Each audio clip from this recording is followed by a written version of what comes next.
Maintenant, numéro 227. Cueillons de belles gerbes. J'aime chanter ceci parce que c'est un chant missionnaire et ça me donne en quelque sorte du courage. Le numéro du cantique, c'est 227. Très bien, là, le cantique de la fin. Comment maintenant que tout le monde participe en chantant là. Aimez-vous ces vieux chants? Dites Amen si vous les aimez. Merveilleux, très bien. Tous ensemble maintenant.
Tout le monde maintenant.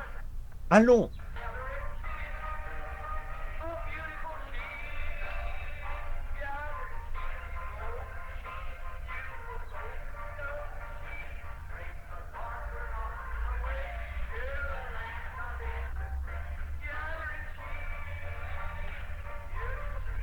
Juste un instant. Maintenant, quand nous arriverons de nouveau à cette partie-là, gloire à Dieu, nous sommes en route vers le pays. Pointons vers le haut, vers le pays éternel. Cueillons des gerbes. Essayons le refrain maintenant. Allons.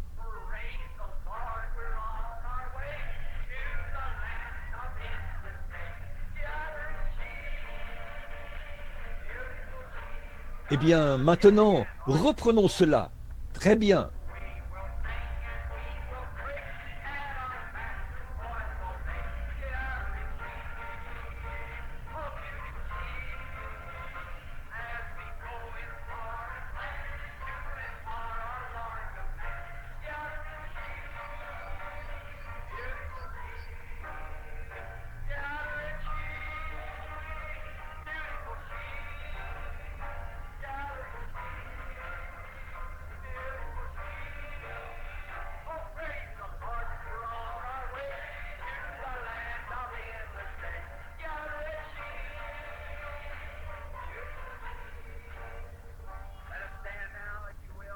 Levons-nous maintenant, si vous le voulez bien. Ô Maître de la vie, nous te voyons dans le livre appelé la Bible, dans un tableau dramatique ce matin, car on pourrait penser que c'était un beau dimanche matin, quand tu étais assis sur la montagne, que tu avais rassemblé tes disciples autour de toi et que tu leur enseignais les béatitudes, les choses qu'ils devaient faire. Tu as dit, heureux les humbles de cœur, car ils hériteront la terre. Heureux les pauvres en esprit, car le royaume de Dieu est à eux. Heureux serez-vous lorsqu'on vous outragera, qu'on vous persécutera, et qu'on dira faussement de vous toutes sortes de mal, à cause de mon nom. Réjouissez-vous et soyez dans l'allégresse, parce que votre récompense sera grande dans les cieux. Voici comment tu nous as tous enseigné que nous devrions prier. Notre Père, qui es aux cieux, que ton nom soit sanctifié, que ton règne vienne, que ta volonté soit faite sur la terre comme au ciel. Donne-nous aujourd'hui notre pain quotidien. Pardonne-nous nos offenses, comme nous aussi nous pardonnons à ceux qui nous ont offensés. Ne nous induis pas en tentation, mais délivre-nous du malin. Car c'est à toi qu'appartiennent, dans tous les siècles, le règne, la puissance et la gloire. Amen.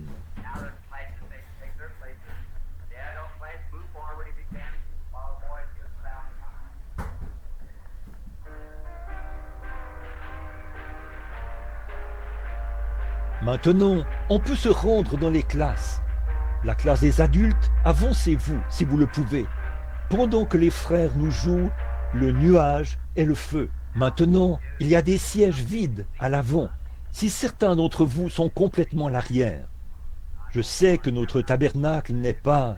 L'acoustique ici n'est pas très bonne, parce qu'il y a un écho entre chacun de ces piliers là, et des madriers qui sont bas.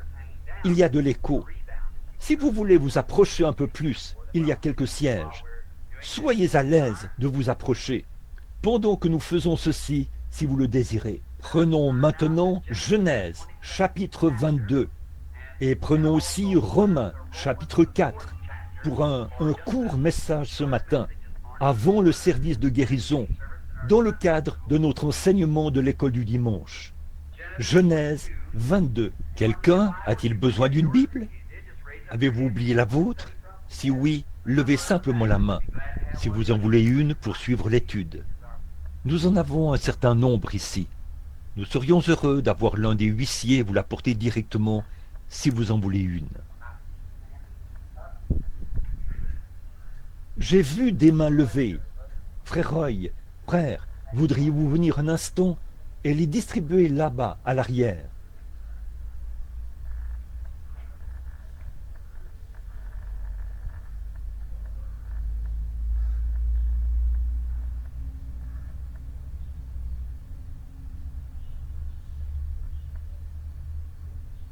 Ce serait bien. Madame Harvey, ici.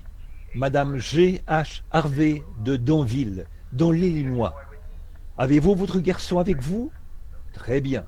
Nous prierons pour lui dans quelques instants. Très bien, Madame Harvey.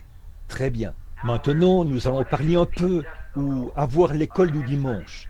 C'est la coutume ici d'avoir notre leçon d'école du dimanche. Mais lorsque je suis chez moi ici, eh bien, d'habitude, il me laisse la place pour que je prenne l'école du dimanche, étant donné que je prie pour les malades.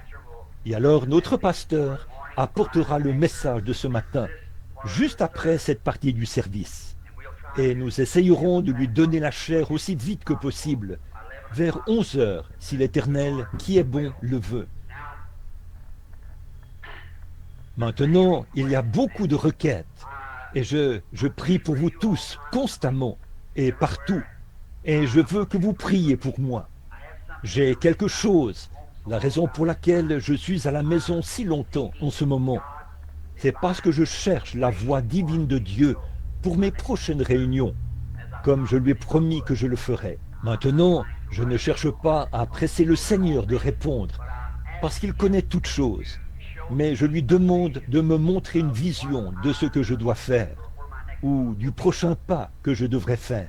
Et depuis que je suis revenu d'Afrique, il n'y a eu qu'une seule vision qui s'est produite, et c'était l'autre matin. Puis elle était venue 2 ou 3 fois au cours de la journée.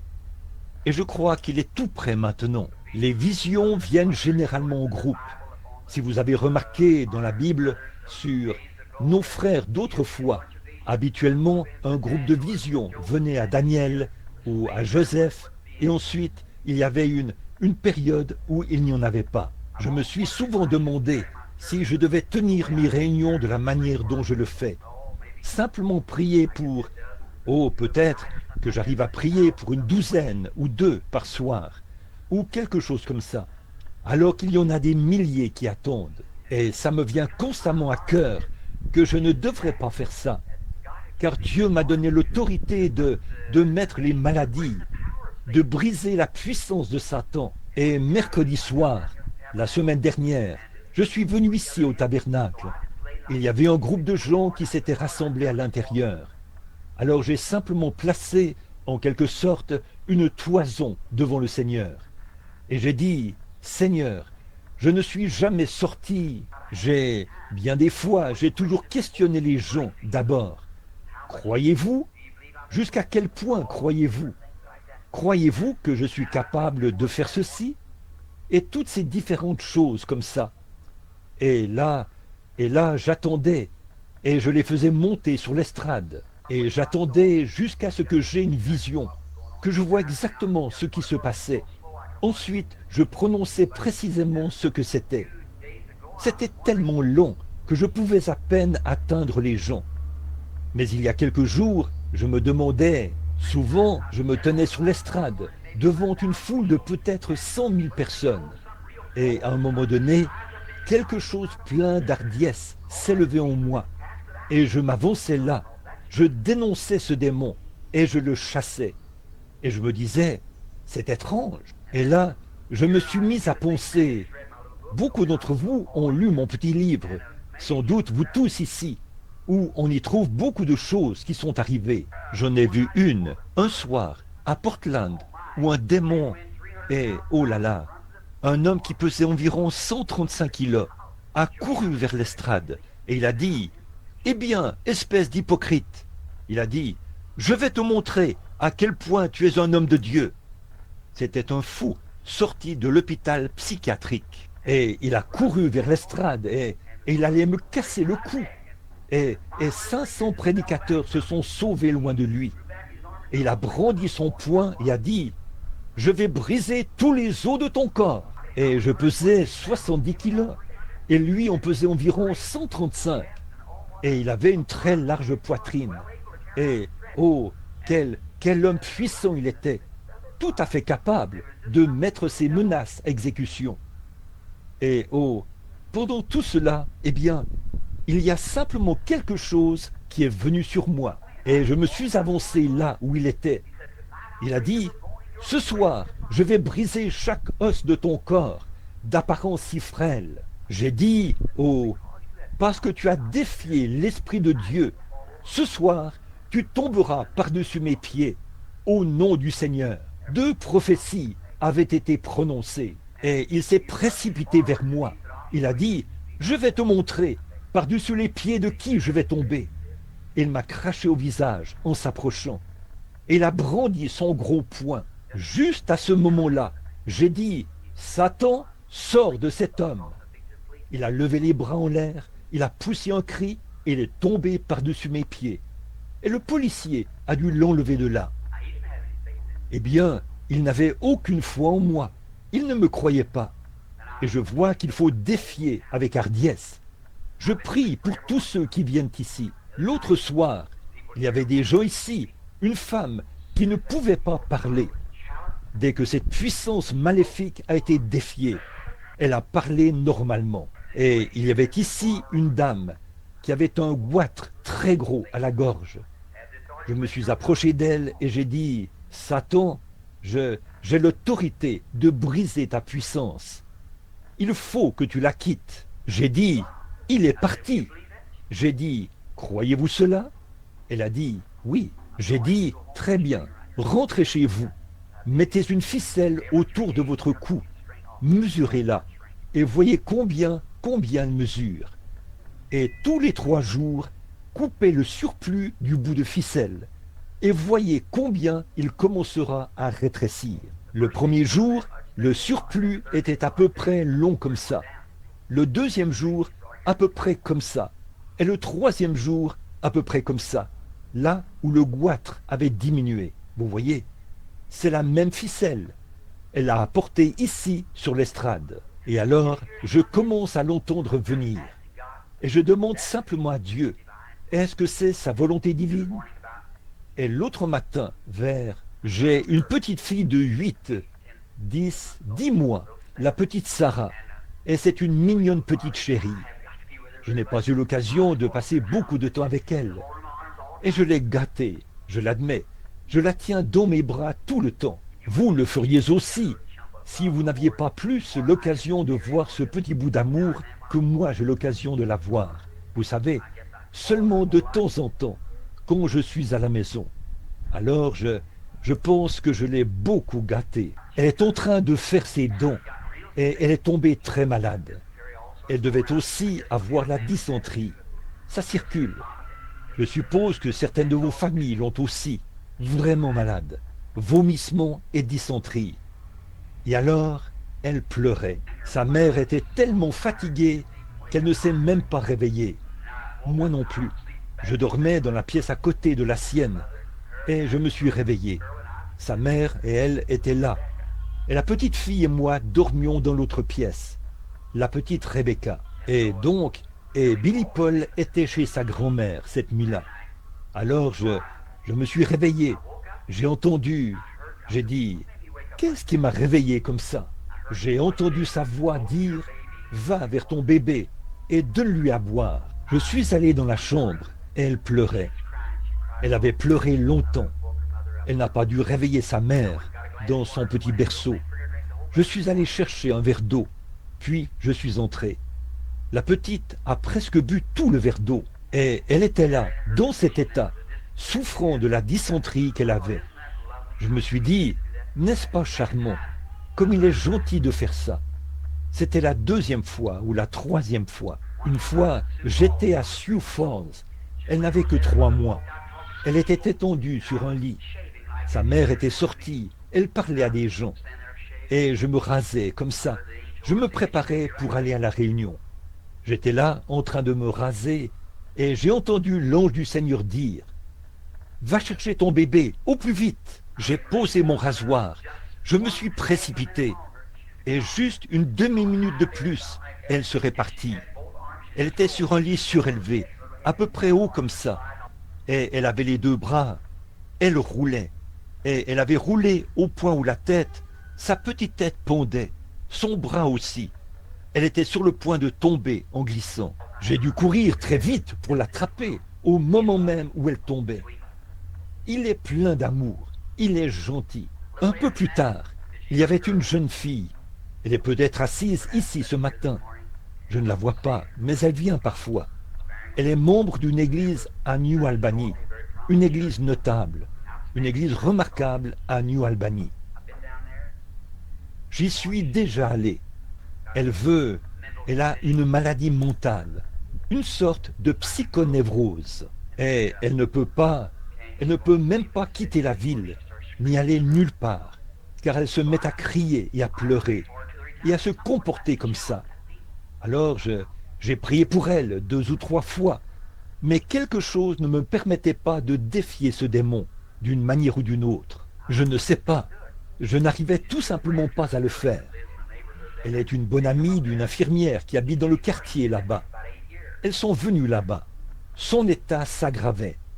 Elle était comme ça depuis environ 8 ans. Et alors, elle est venue l'autre jour et elle a dit, j'ai dit, sœur, tout ce que je sais, c'est qu'il y a une raison pourquoi cela arrive.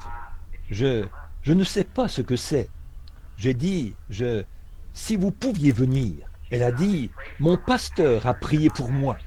Et elle a dit, mon pasteur m'a envoyé ici. Il a dit, va voir frère Billy et vois ce qu'il dira. Bon, j'ai dit, eh bien, je ne sais pas, sœur. Et je dis, je suis exactement comme votre pasteur. J'ai dit, avez-vous confessé tous vos péchés? Tout. Elle est une enseignante de l'école du dimanche. Elle a une très bonne classe. Elle fait du bon travail. Mais cela pesait sur elle. Eh bien, je ne savais pas quoi faire. Vous vous imaginez un peu comment je me sentais. Je ne savais vraiment pas quoi faire. Nous l'avons emmenée dans la pièce. J'ai dit, très bien, venez. Quand les gens viennent, nous arrêtons tout. Je l'ai emmenée dans une pièce. Je me suis assis et je me suis mis à parler des généalogies et du commencement, de l'origine du temps et tout, et je l'observais. C'était ce même matin. Dieu est toujours là, au moment crucial, vous savez. Et au bout d'un moment, j'ai regardé dehors. Une vision est apparue. J'ai vu une automobile qui roulait à toute allure. J'ai dit, votre état a quelque chose à voir avec une automobile. Elle a dit, non, je n'ai jamais eu d'accident. J'ai dit, restez simplement là, humblement. J'ai dit, je vous vois dans une voiture.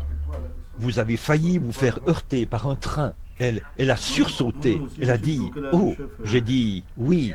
Et vous n'êtes pas avec votre mari. Vous êtes avec un autre homme. Votre mari est à la guerre, outre-mer, à ce moment-là. J'ai commencé et j'ai continué à dévoiler tout ça. J'ai dit, les choses que vous avez faites, les choses immorales. Vous lui en avez dit une partie, mais vous ne lui avez pas tout dit. Elle s'est mise à crier, en se tenant le visage comme ça. J'ai dit, de plus, il n'y a pas longtemps, vous alliez vous faire opérer pour les amygdales. Et vous aviez peur de recevoir l'anesthésique, parce que vous aviez peur de raconter tout cela sous les effets de l'anesthésique. Elle a crié et est tombée par terre. Elle a dit, c'est la vérité. J'ai dit, comment pourriez-vous jamais arriver à quelque chose avec cela qui pèse sur vous? Elle a dit, j'ai demandé à Dieu de me pardonner. J'ai dit, vous n'avez jamais péché contre Dieu. Vous avez péché contre votre mari et contre vos vœux. J'ai dit, retournez mettre cela en ordre. Ensuite, revenez. Je pourrais alors contrôler ce démon, vous voyez. Et j'ai dit, au fait, votre mari, j'ai décrit son apparence. Je ne l'ai jamais vu de ma vie. J'ai dit, il a la même chose à vous confesser. J'ai dit, là, si vous ne le croyez pas, appelez-le au téléphone et dites-lui de vous rencontrer. Elle est allée l'appeler au téléphone. Ils se sont rencontrés sur la route. Et les voilà qui reviennent, les larmes qui coulent sur leurs joues. Ils s'étaient pardonnés l'un l'autre. Le démon l'a quittée, et là, elle était libre. Voyez?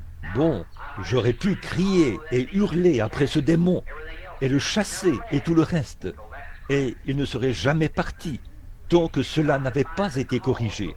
Vous voyez, vous devez trouver la cause avant de pouvoir trouver le remède. Vous allez chez le médecin, vous dites « j'ai mal à la tête ». Eh bien, il vous donnera peut-être une aspirine. Eh bien, ça reviendrait. Peut-être que ce sont des problèmes d'estomac qui causent le mal de tête. Peut-être que vous avez une infection quelque part qui cause la fièvre, qui vous donne des maux de tête, quelque chose du genre.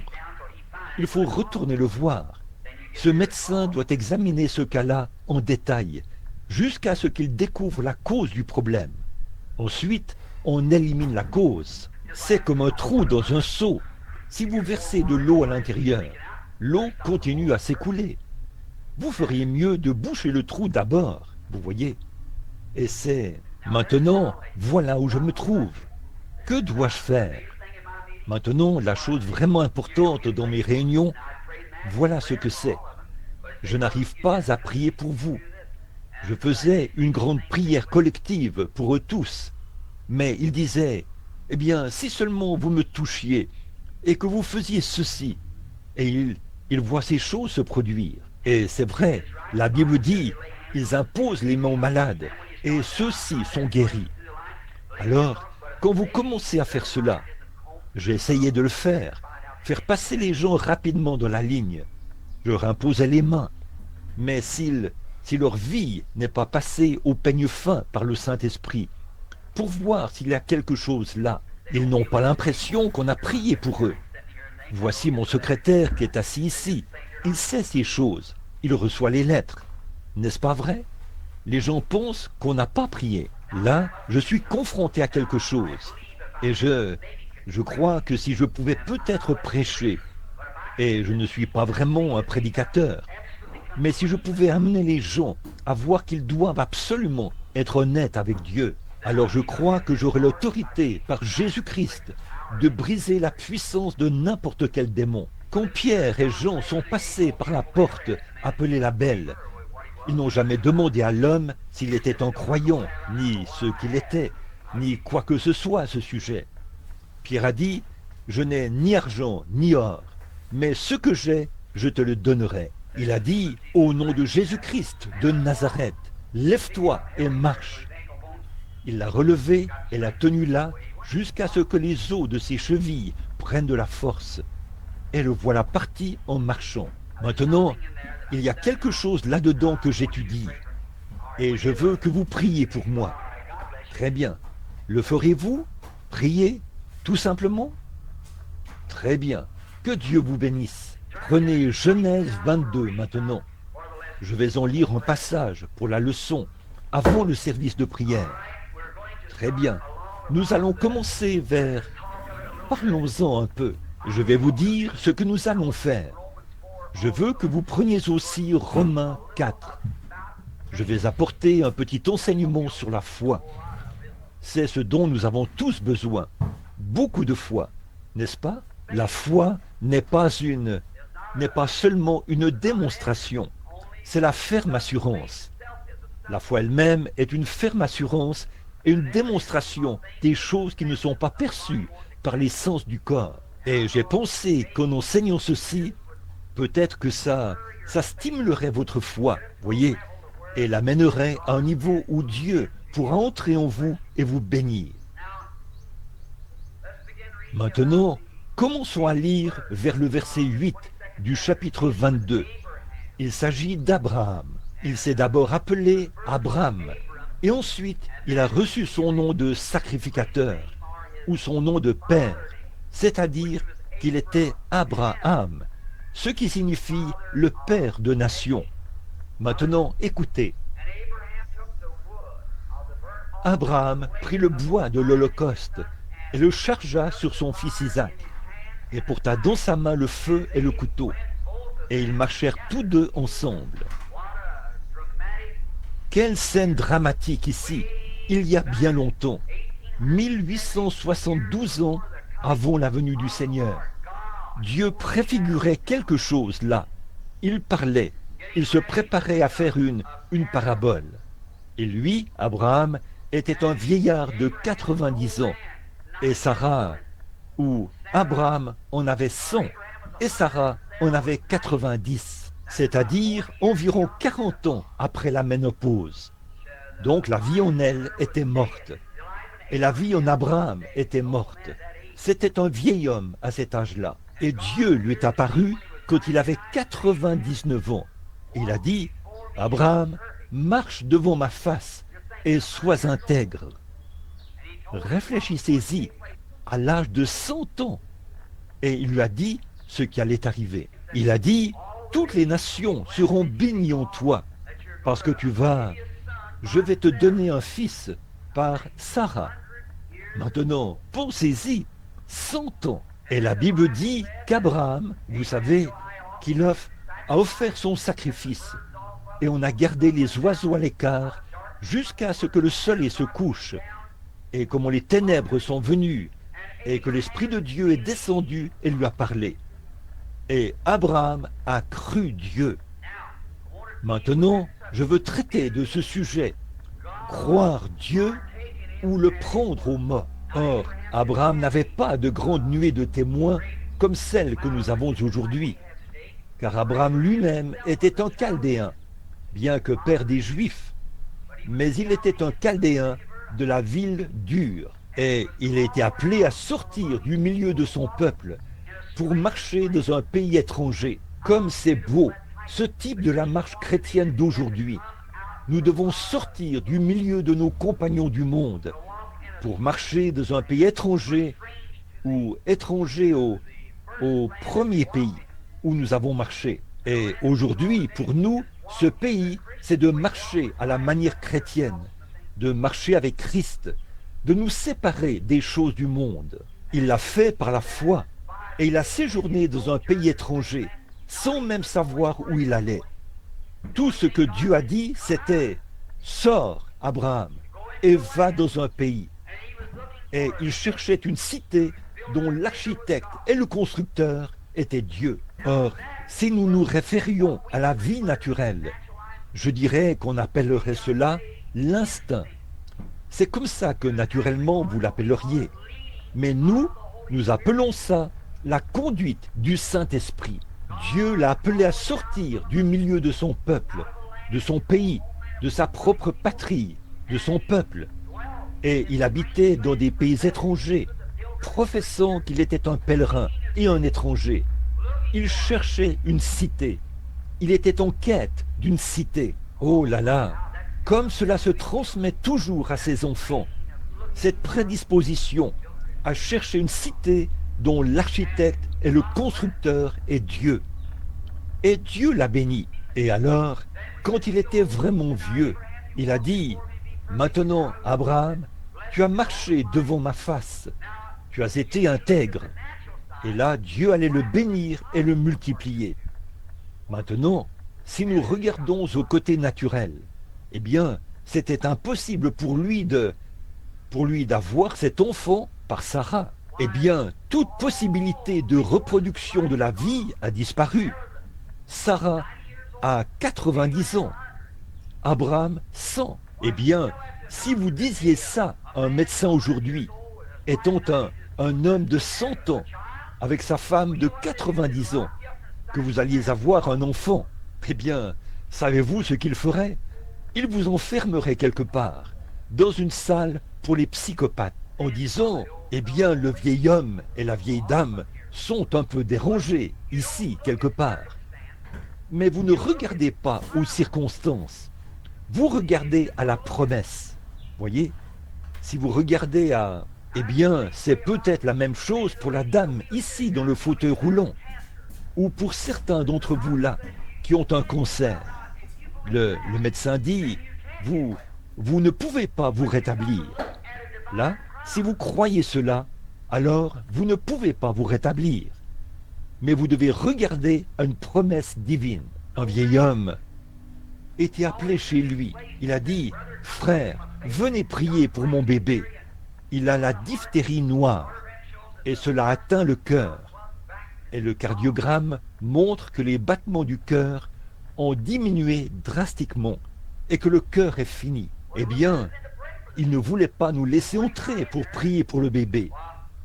Mais quand il est entré là, eh bien, oh, l'interne, le médecin, non monsieur, vous ne pouvez pas le faire.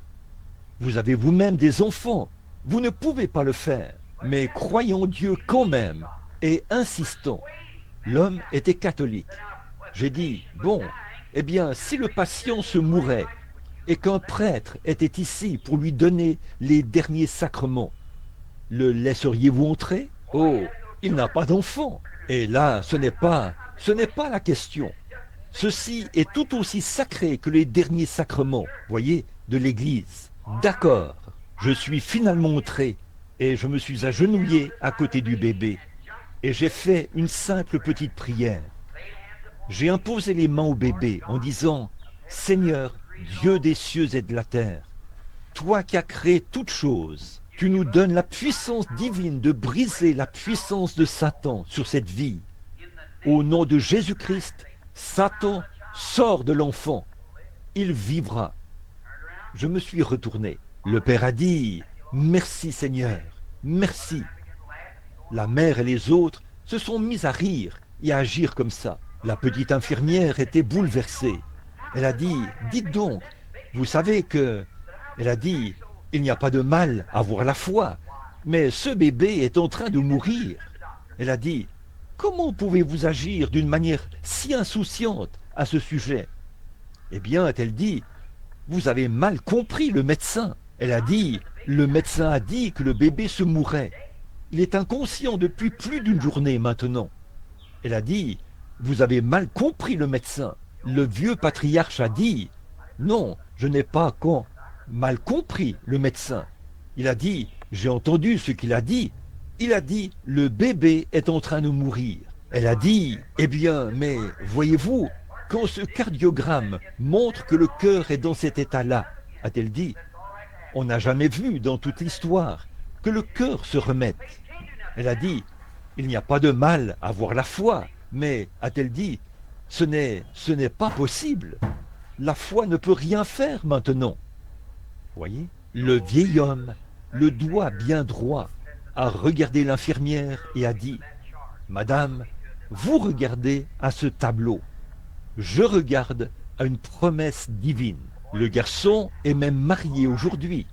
Très bien.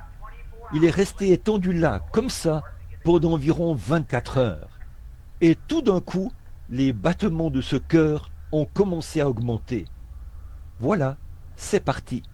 Voyez, quand une promesse divine est faite, Dieu est lié par un serment et il est dans l'obligation de se charger de ses promesses, quelles qu'elles soient. Et le Dieu ne vaut pas plus que ce que vaut sa parole. Si cette parole n'est pas efficace, alors Dieu n'est pas efficace. Ça, c'est Dieu. Le croyez-vous? C'est Dieu. La Bible dit, au commencement était la parole, et la parole était avec Dieu, et la parole était Dieu. Je ne vaux pas plus que ma parole, et vous ne valez pas plus que votre parole. Si j'avais une poignée de blé ici dans ma main, et que je la posais sur ce bureau, ce ne serait jamais rien d'autre que du blé posé là. Mais semez ce blé en terre, et il produira peut-être un boisseau de blé. Voyez, mais le germe de vie, c'est dans le blé. Mais le blé doit tomber en terre et mourir, a dit Jésus, ou Paul, je crois, qu'il a dit. Si le grain de blé qui est tombé en terre ne meurt, il reste seul. Voyez? Et ceci, c'est Dieu, sa parole. Et quand cette parole s'ancre profondément dans le cœur, oh, si seulement je pouvais vous faire voir ça, quand cette parole s'ancrera là, elle produira exactement ce qu'elle a dit. Cela fera exactement, c'est Dieu, il le faut. Mais si vous dites simplement, eh bien, je sais que la parole est là, oui, c'est vrai. On vous impose simplement les mains, oui, elle restera dormante. C'est vrai, elle ne produira rien, parce que, oh, je lis la Bible, mais quand vous pourrez ancrer cela et dire, oui Seigneur, c'est pour moi, là, il se passera quelque chose, il le faut. D'ici à ce que ça arrive, ce n'est qu'une parole écrite, c'est vrai. Mais une fois que c'est ancré, or, Abraham, il n'a pas regardé à son corps. Il a dit, très bien Seigneur, nous aurons le bébé. Nous pourrions continuer pendant des heures là-dessus, mais nous ne voulons pas prendre trop de temps. Maintenant, il arrive au moment où le petit Isaac est né. Et voici Abraham qui sort, après avoir reçu son fils. Et probablement que Abraham avait probablement 120 ans peut-être à ce moment-là. 115, 120 ans. Le petit Isaac avait probablement 15 ou 18 ans. Et Dieu a dit, maintenant, Abraham, a-t-il dit, je veux que tu amènes ce garçon là-haut sur la montagne et que tu l'offres en sacrifice. Eh bien, après qu'il l'avait reçu, qu'il lui avait été promis être père de nation, et voici que maintenant, la seule postérité qu'il avait, il a dit, amène-le et détruis-le. Vérifiez bien. Oh là là, voyez, là, je sais que tu étais vieux, et tu m'as cru, et je t'ai donné ce garçon. Et maintenant, tu as compris, là, que la promesse va s'accomplir, parce que tu as ce garçon. Mais maintenant, je veux que tu prennes ce garçon et que tu le tues. Eh bien, là, qu'en est-il si Abraham avait dit, alors Seigneur, écoute, je veux te demander quelque chose. Moi, ici, qui ai environ 120 ans, et j'ai reçu ce garçon, et la pauvre Sarah a de la peine à se déplacer, tellement elle est vieille, et elle est toute ridée, et presque à la fin de sa vie. Et me voici, un vieil homme, je dois m'appuyer sur un bâton, et je marche comme ceci. Il arrivait à peine à marcher, peut-être. Et je suis si vieux, et ce garçon est un jeune homme, ici. Je vois ce que tu as fait. Mais quoi? Tu veux dire que je le tue? D'abord, ça va me déchirer le cœur. Et alors, comment vais-je être un père de nation? Et toi, tu vas le tuer? Mais Abraham n'a pas douté. Il a dit, oui Seigneur. Il emmène le garçon. Les voilà partis. Il ne savait pas comment. Ce n'était pas son affaire de remettre cela en question. Il a obéi. La dame, ici, pourrait dire, comment vais-je marcher? Peut-être que vous êtes infirme depuis longtemps, je ne sais pas. Peut-être que quelqu'un d'autre dirait, eh bien, le médecin m'a dit que je ne pourrais pas vivre, frère Branham. Je vais mourir. Ce n'est pas de ça que nous parlons. Ça, c'est la chose naturelle, vous voyez. Si vous regardez à ces choses, vous ne vivrez jamais. Mais vous devez regarder à une promesse que Dieu a faite. Et la promesse, c'est ceci. Vous voyez, l'intérieur de vous, l'extérieur, c'est le péché. Le saviez-vous? Savez-vous que votre corps est péché? C'est pourquoi n'essayez pas de perfectionner ce corps-là. C'est le péché. Le saviez-vous? Il est né dans le péché, enfanté dans l'iniquité, venu au monde en disant des mensonges. Et c'est la même chose pour cette âme, jusqu'à ce que l'âme meure et qu'ensuite elle naisse de nouveau de Dieu. Alors cette âme ne peut pas mourir. L'âme qui pêche mourra, mais celui qui croit en moi a la vie éternelle.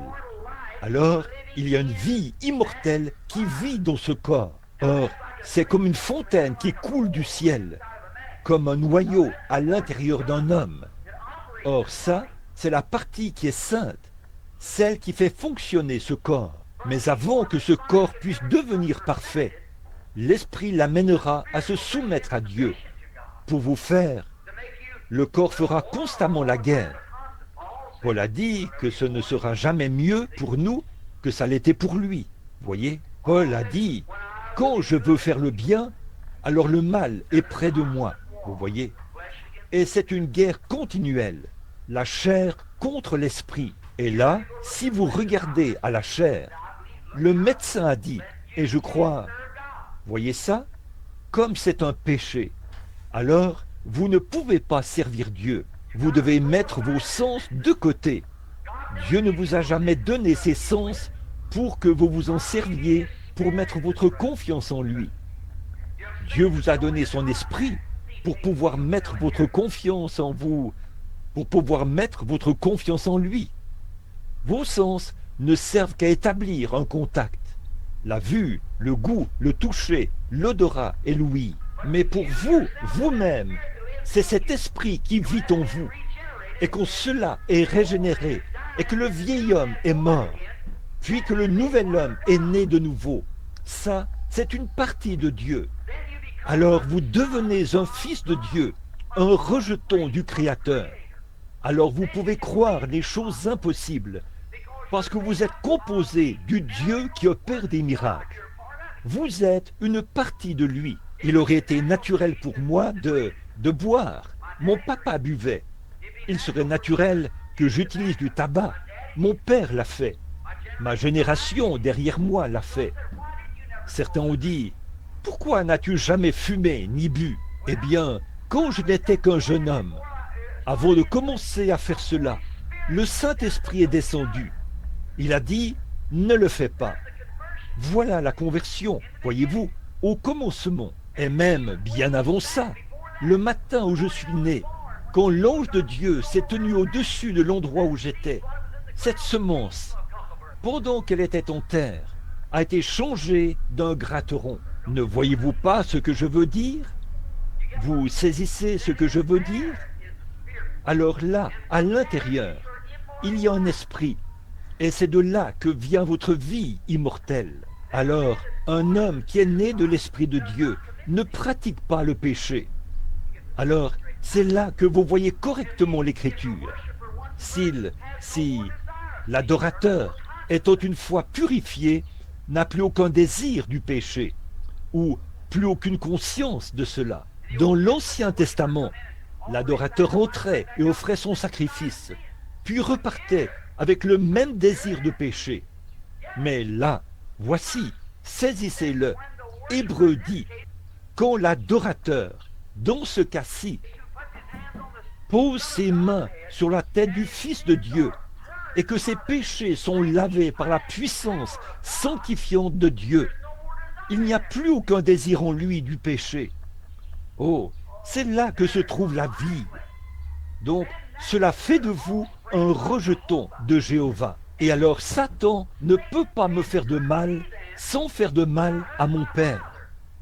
Vous ne pouvez pas faire de mal à cette petite fille-là sans me faire de mal. Je vous le dis, on ne peut pas faire de mal à vos enfants sans vous faire de mal.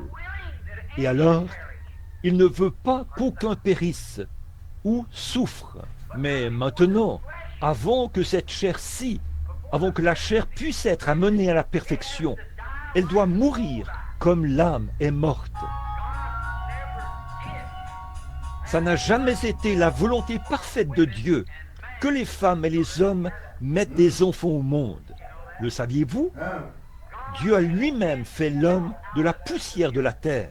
Après la chute, bon, je ne vais pas argumenter là-dessus, parce que vous savez que j'ai des opinions très bizarres là-dessus.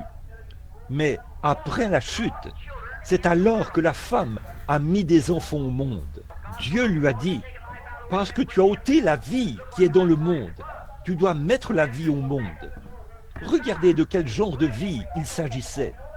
Par le sexe, le désir, le côté charnel. Mais alors, quand ce corps mourra et retournera à la terre, la poussière de la terre, Dieu en retirera l'esprit immortel pour l'amener dans le royaume de Dieu ou vers son trône, le paradis. Puis, à la seconde venue de Jésus, ma mère assise ici et mon papa qui est décédé n'auront plus jamais besoin de donner à ceci un autre corps. Mais Dieu en façonnera un qui est parfait et immortel et qui ne peut pas mourir. Maintenant, Abraham prend Isaac et il se dirige vers la montagne. Maintenant, le verset 9. Lorsqu'ils furent arrivés au lieu que Dieu lui avait dit, Abraham y éleva un autel et rongea le bois. Il lia son fils Isaac et le mit sur l'autel, par-dessus le bois. Maintenant, juste avant qu'ils partent, je peux les voir partir. Il n'a pas dit à Sarah où ils allaient, parce qu'elle se serait mise à hurler. Je crois que c'est la foi d'Abraham qui a accompli le miracle dans le sein de Sarah, parce qu'elle en a douté. Elle a même ri quand cela a été déclaré. C'était la foi d'Abraham. Donc, c'est pour ça qu'il est dit, la prière de la foi sauvera le malade. La prière d'un individu, la prière fervente du juste a une grande efficace. Oh, si seulement vous saviez que dans votre main, Christ nous a donné l'autorité avec son nom en étant chrétien, l'arme la plus puissante que le monde ait jamais connue. La prière, ça change même tout. Elle changera la pensée de Dieu. Effectivement, elle l'a fait. Après que la mort avait été prononcée sur un homme, cet homme a prié. Dieu a dit au prophète, retourne et dis-lui que je l'ai entendu. Vous voyez cela? La prière. Tenez bon, Billy Graham a été interrogé récemment. Aujourd'hui, Matson Bosé est là-bas pour apporter mon livre à Billy Graham lors d'un entretien. Et on veut que je le suive là-bas à Washington en ce moment, dans cette grande salle. Nous pouvons l'obtenir. Mais alors, est-ce la volonté du Père? Hier soir, ils nous ont transmis une demande pour venir à ou avant-hier soir, pour venir à Seattle. Ils ont une grande série de réunions là-bas. Et le capitaine Al Ferrar et tous les autres veulent que je vienne là-bas, que j'y aille. Ils ont une série de réunions d'évangile, ils la veulent. Mais est-ce la volonté du Père? C'est ça qu'il faut voir. On m'a appelé une salle gratuite à Baltimore qui peut accueillir 10 000 personnes. Je n'ai pas à débourser un sou pour ça. Il y a 500 ministres dont le nom a été inscrit sur papier. J'ai ça à la maison en ce moment. Nous parrainerons à 100%. Nous sommes tous en prière, partout. Maintenant, Père, où veux-tu que j'aille? C'est la prochaine étape. Dis-le-moi maintenant, et j'irai. Voyez? Voilà, c'est ça. Billy a dit, savez-vous à quoi j'attribue mon succès? J'ai dit, je n'en ai aucune idée. J'ai dit, je fais de toutes petites réunions. Il avait entendu parler de ces réunions. Il est allé dans une petite tente. Il était là-bas, à Los Angeles, où il tenait une petite série de réunions. Et toute l'université Northwestern s'est mise à jeûner et à prier. Et Dieu a envoyé une quinzaine de journalistes. Ils ont publié un rapport de ces réunions. Et la nouvelle s'est répandue dans tout le pays. Au début, quand j'ai commencé à faire ces affirmations ici, j'ai dit à mon église, restez sur votre face et priez. Dieu s'est mis à agir. Bien vite, j'ai reçu des appels venant d'Afrique, de partout dans le monde. Comment cela s'est-il rendu là? Je ne sais pas. Des prières se sont élevées. Priez. Croyez quand vous priez. C'est ça. Croyez. Abraham, quand il était vieux, il a cru. Et Dieu lui a dit d'y aller, et il a obéi. Et au moment du départ, je peux le voir emmener les serviteurs et les petits mulets. Et ils se mettent en route pour atteindre la montagne de Dieu. Oh, j'aime vraiment ça. Écoutez ceci. Il a dit aux serviteurs, il a dit, restez ici, pendant que nous irons jusque-là. Et le jeune homme et moi, nous reviendrons. Oh, oh là là, excusez-moi. Parfois, je ne peux pas retenir mes émotions. Le jeune homme et moi, nous reviendrons. Comment? Je ne sais pas. Je vais là-haut pour le tuer. Maintenant, quand il savait, d'une manière ou d'une autre, qu'il reviendrait. Et là, il avait un couteau accroché à sa ceinture. Il a posé le bois sur les épaules d'Isaac. Isaac est monté sur la colline, conduit par Abraham. Un beau type, son fils unique, qui l'emmène sur la colline. Et l'autel même sur lequel il a placé son fils, ce dernier l'a transporté en haut de la colline sur son dos. Un type de Dieu qui envoie son fils là-haut à Golgotha, portant une croix de bois sur le dos, la croix même sur laquelle il était cloué. Et là où Dieu n'a pas épargné son propre fils, le petit Isaac a regardé autour de lui. Il a dit, « Père, a-t-il dit, voici l'autel et le feu. » Mais a-t-il dit, où est le sacrifice?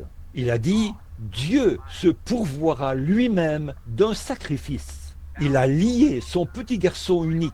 Il l'a mis sur l'autel, a sorti le couteau et s'apprêtait à lui ôter la vie.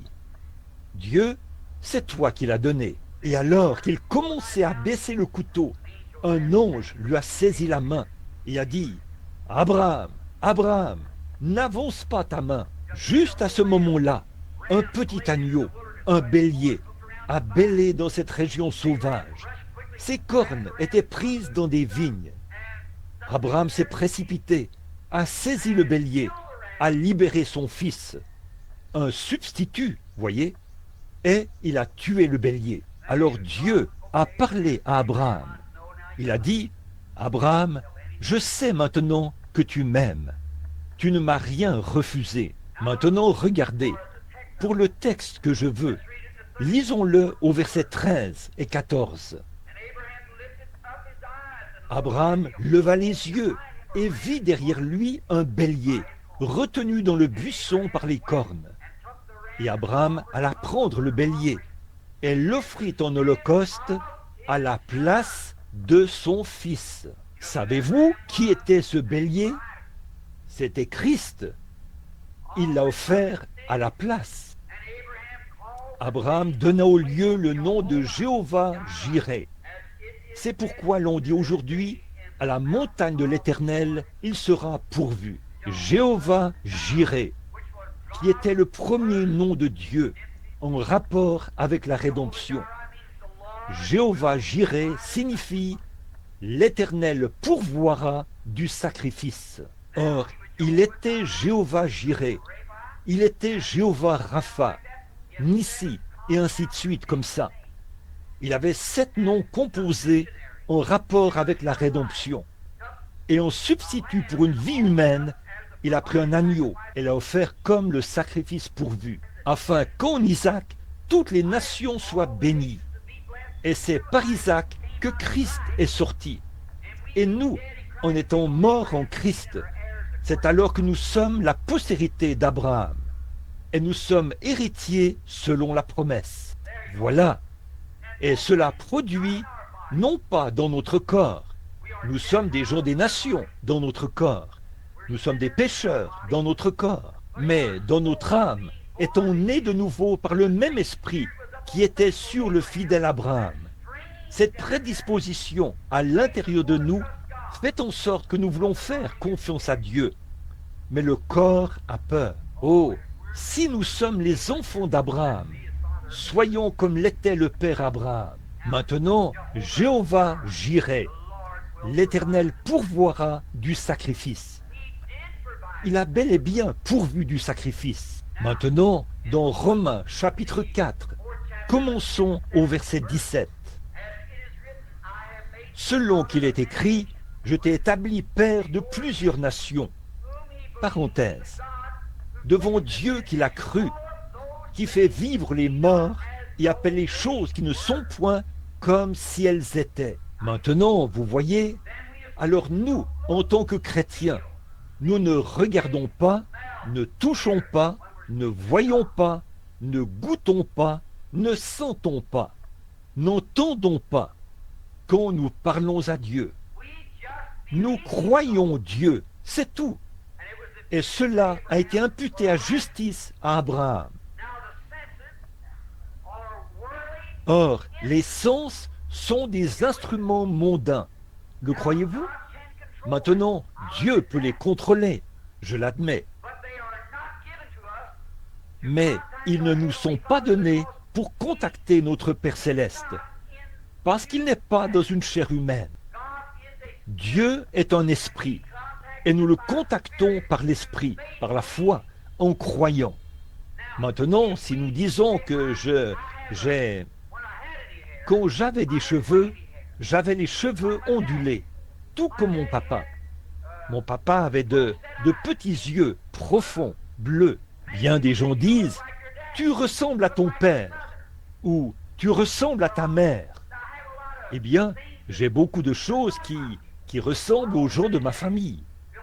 C'est mon vieux grand-père qui a construit ce tabernacle ici. Certains disent, oh, tu ressembles vraiment à ton grand-père. Tu ressembles à ton grand-père. Tu parles comme lui.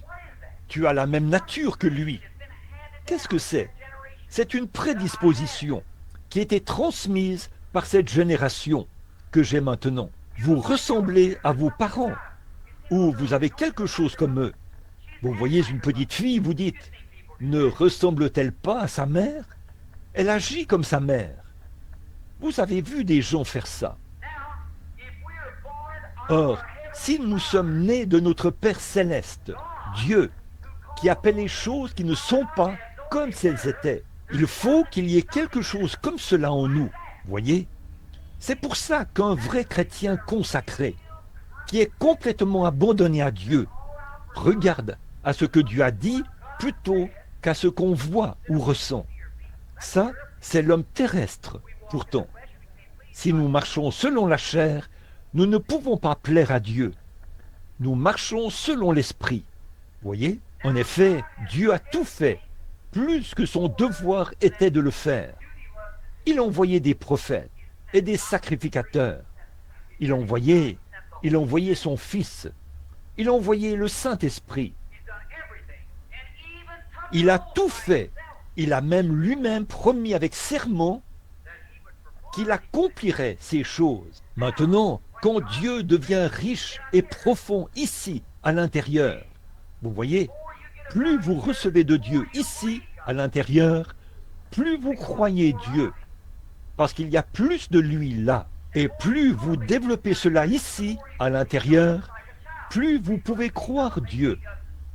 Tout comme un enfant, quand il est tout petit, peut-être qu'il ne connaît pas grand-chose à son sujet, mais en vieillissant, il commence à en connaître plus sur Dieu. Et c'est là que cet esprit ici, à l'intérieur, prend la nature de notre Père Céleste, qui est Dieu, tout comme je prends la nature de mon Père terrestre, qui vient de mes parents terrestres.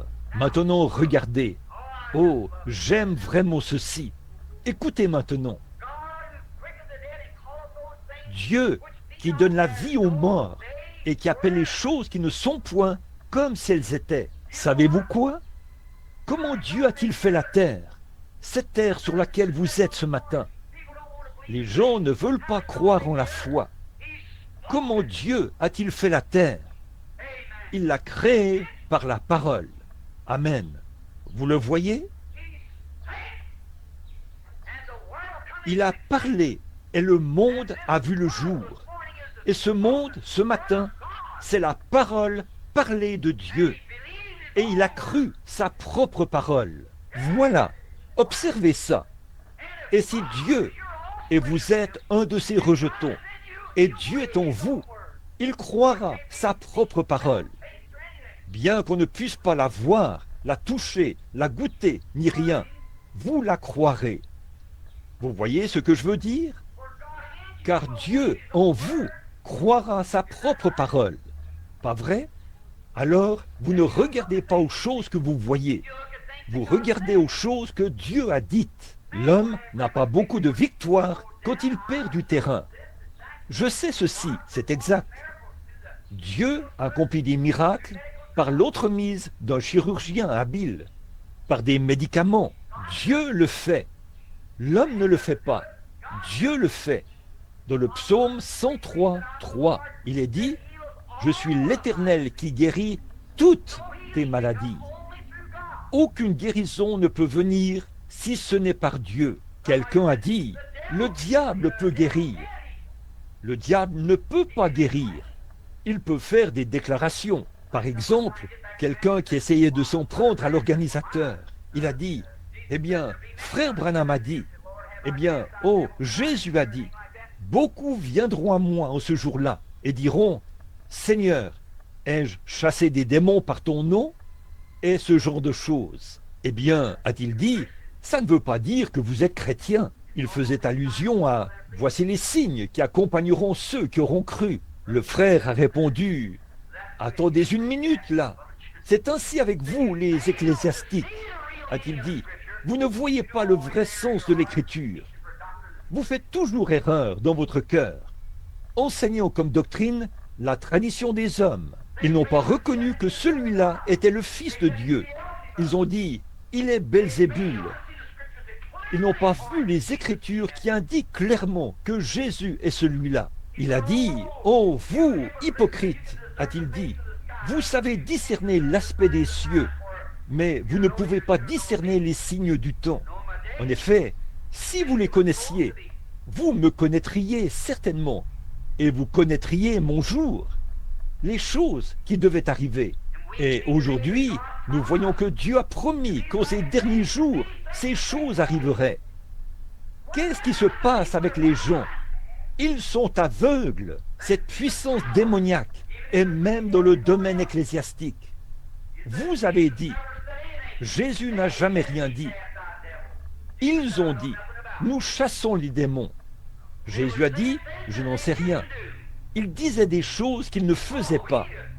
Oh, nous, quelqu'un a dit, une certaine église dénominationnelle.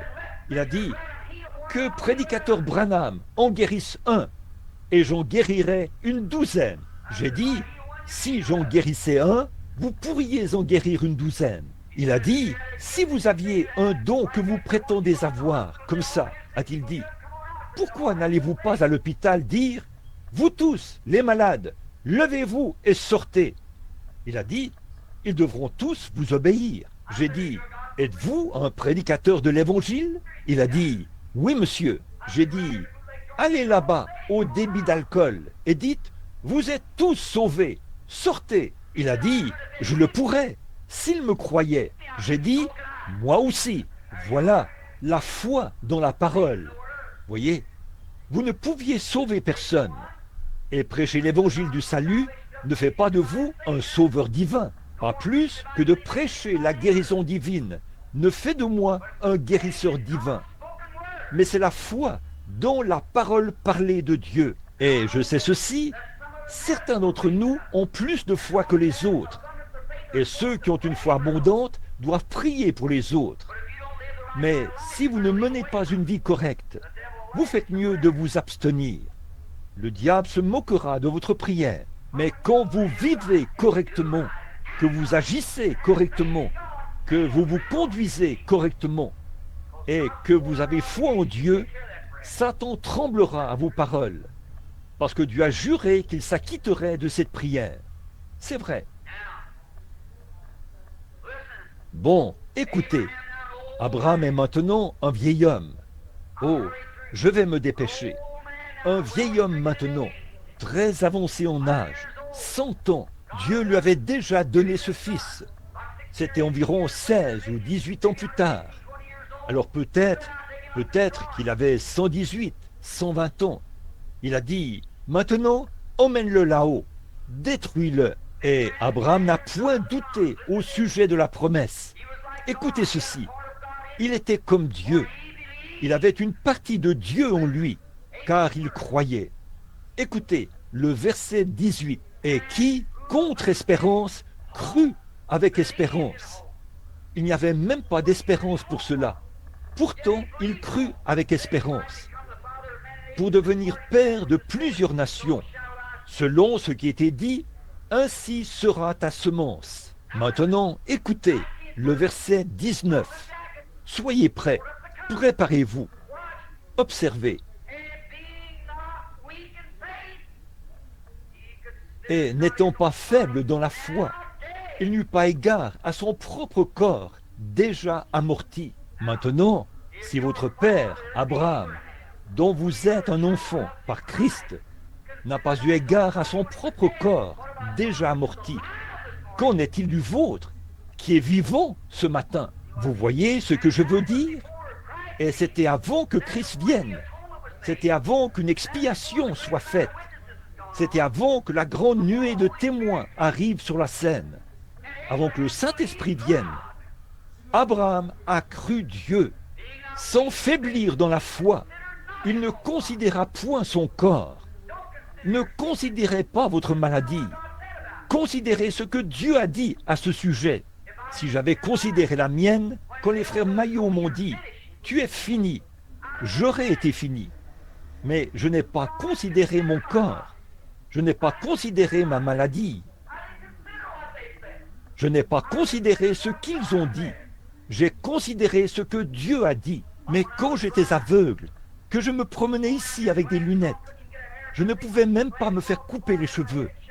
Je levais mes lunettes chez le coiffeur et ma tête se mettait à trembler au point où je devais m'asseoir, le laisser couper les cheveux de quelqu'un d'autre pour un moment.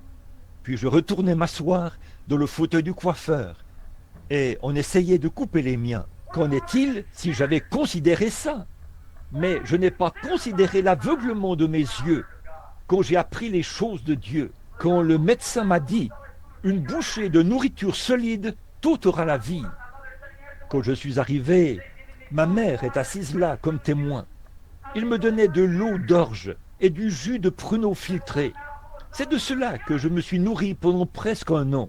Ils ont dit « Eh bien, une bouchée de nourriture solide le tuerait ». J'ai commencé à lire la Bible et j'ai trouvé Dieu dans mon âme. J'ai lu là où il est dit « Tout ce que vous demanderez en priant, croyez que vous l'avez reçu ». On n'a jamais prié une seule fois à notre table. Je me souviens que papa était assis là, dans le coin. J'ai dit « Pouvons-nous prier ?» Maman a regardé là et s'est mise à pleurer. Et papa ne savait pas quoi faire. J'ai dit « Dieu ?» La Bible était posée sur la table. J'ai dit « Si je meurs, je rentre à la maison en te faisant confiance. Ta parole dit cela. Je dois soit considérer ce que le médecin a dit, soit considérer ce que tu as dit. Je suis sa parole depuis un an et je ne vais pas mieux. Je vais de plus en plus mal. Je ne considérerai plus ce qu'il a dit. Je considère ce que tu as dit. Et j'ai demandé la bénédiction. Nous avions des haricots, du pain de maïs et des oignons. J'en ai pris un plein plat. Je me suis mis à les manger. La première bouchée est entrée dans mon estomac. Ça a failli me tuer. J'ai dû mettre ma main sur ma bouche pour l'empêcher de remonter. Mais ça remontait sans cesse et je le ravalais. Ça remontait, je le ravalais. Mais je n'ai pas considéré mon estomac. J'ai considéré ce que Dieu a dit à ce sujet, pas ce que je ressentais. J'avais des brûlures terribles. Je suis sorti dans la rue et je marchais dans la rue comme ceci. L'eau qui sortait de ma bouche. On m'a dit « Comment vas-tu, Billy ?» J'ai dit « Merveilleusement bien. Les jours ont passé, les semaines ont passé. Je continuais à marcher. J'étais debout dans un fossé, l'estomac dans cet état, mettant ma main comme ça. Je tassais le sol comme ça, en chantant « Oh, comme j'aime Jésus ». Je déposais cela. J'ajoutais un peu plus de terre en criant « Oh, comme j'aime Jésus ». Je vomissais cette nourriture. Elle remontait. Ma tête tournait tellement que j'arrivais à peine à travailler. On me disait « Comment vas-tu ce matin ? Billy, es-tu malade ?» Je disais « Non, je me sens merveilleusement bien. » Puis, plus tard, quand j'ai témoigné de cela, quelqu'un a dit « Alors, tu as menti ?» J'ai dit « Non, jamais. Je ne parlais pas de ces sens-ci dans le corps. Ils sont morts. J'estime que Christ s'écoulait de moi. » J'ai dit « J'ai accepté ce qu'il a dit et je me suis senti merveilleusement bien à ce sujet. » Voilà, ne considérez pas votre propre corps. Ne considérez pas les maladies, car elles sont du diable. C'est vrai. Considérez la promesse de Dieu. Il n'y a pas longtemps, quelqu'un a dit « Maintenant, écoutez, vous ne pouvez pas prêcher que la guérison divine est incluse dans l'expiation. » Un prédicateur baptiste intelligent qui était, j'ai dit « Maintenant, je ne discuterai pas avec vous au sujet de l'expiation, car je sais que vous n'avez rien pour vous appuyer. » Il était très fondamentaliste. J'ai dit « Je sais que vous n'avez rien. Voici un passage de l'Écriture, parmi les 40, qui réglera complètement la question. Il était blessé pour nos péchés, brisé pour notre iniquité. Le châtiment qui nous donne la paix est tombé sur lui. C'est par ses meurtrissures que nous sommes guéris. » J'ai dit « Où appliquez-vous cela ? Au calvaire ?» J'ai dit « Croyez-vous que les 7 noms en rapport avec la rédemption, les noms composés, s'appliquent à Jésus ? S'il n'était pas, et s'il n'a pas accompli, et qu'en lui se trouvaient ces 7 noms composés, il n'était pas Jéhovah Jireh. Il y a un Jéhovah Jireh, le sacrifice pourvu par Dieu. Et vous devrez l'admettre, sinon vous devrez dire qu'il n'était pas le Fils de Dieu.